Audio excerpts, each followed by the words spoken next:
mais je pense que c'est de ça aussi dont il s'agit, et d'essayer de comprendre finalement quels sont les schémas terrestres. La journée de réflexion sur la détention préventive en République démocratique du Congo, sur les projets protéger les droits et libertés des défenseurs des droits de l'homme et des détenus en situation de détention préventive arbitraire, financé par l'ambassade du Pays-Bas en République démocratique du Congo et mise en œuvre à Kinshasa, inscrit dans les provinces du Congo central, du Kasaï oriental et du Nord Kivu, sur le programme d'appui à la réforme de la justice en sa deuxième phase, organisé par ONG International, Avocats sans frontières, s'est poursuivi ce jeudi 11 juillet 2024 au centre culturel Boboto. Tout a commencé par la présentation d'une pièce théâtrale sur la détention préventive en République démocratique du Congo. Au cœur de cette activité, troisième panel a été caractérisé sur les défis et causes des dépassements de délai de la détention préventive et du déplacement des enfants en conflit avec la loi. Ouma Kimbaya, avocat du barreau du Kasaï oriental, point focal de l'ONG internationale Avocats sans frontières, a partagé son expérience sur la détention préventive, tandis que Baudouin Lazumken,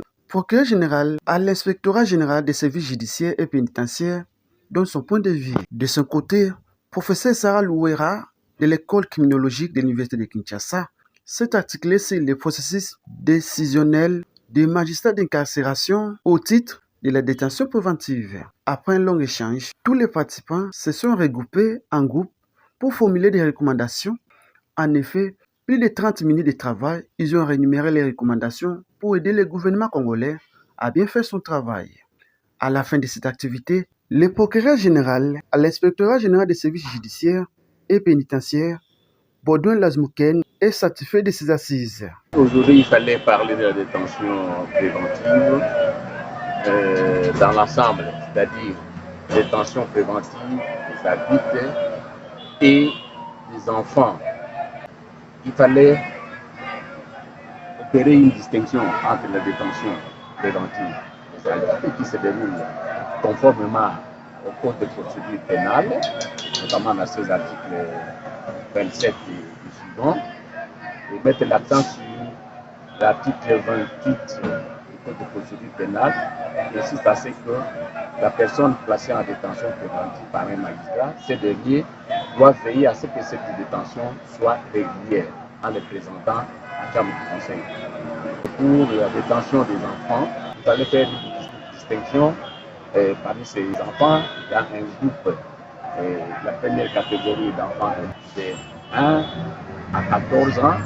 C'est là qui sont irresponsables et qui ne peuvent pas subir une procédure devant les juges pour enfants. Tandis que c'est des 14 à 18 ans et ils passent devant les juges pour enfants au cas où ils sont en conflit avec la loi. Et pour leur détention, il s'agit simplement de se référer à l'article 106 de la loi portant protection de l'enfant qui parle de mesures provisoires qui sont prises par le juge ou l'assistant social pour le placement de ces enfants en attendant que la décision à la fin de l'instruction de leur dossier soit prise par le juge des enfants. Il y a beaucoup de détentions irrégulières. Et il fallait recommander, trouver des mécanismes, des voies de sortie pour non seulement réduire ces détentions irrégulières, mais s'il faut les réduire, c'est de sensibiliser ceux qui mettent en détention des personnes qui prennent conscience, notamment les magistrats qui prennent conscience qu'il s'agit des êtres humains, il faut respecter les droits. Il ne s'agit pas de mettre quelqu'un en détention encore petit, s'assurer que cette détention est régulière plutôt.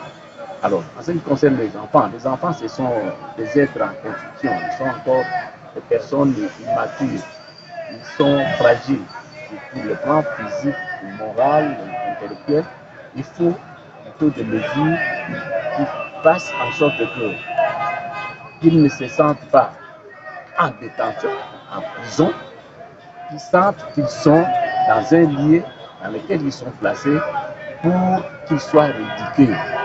Il faut noter que la restitution de toutes les recommandations de ces assises aura lieu en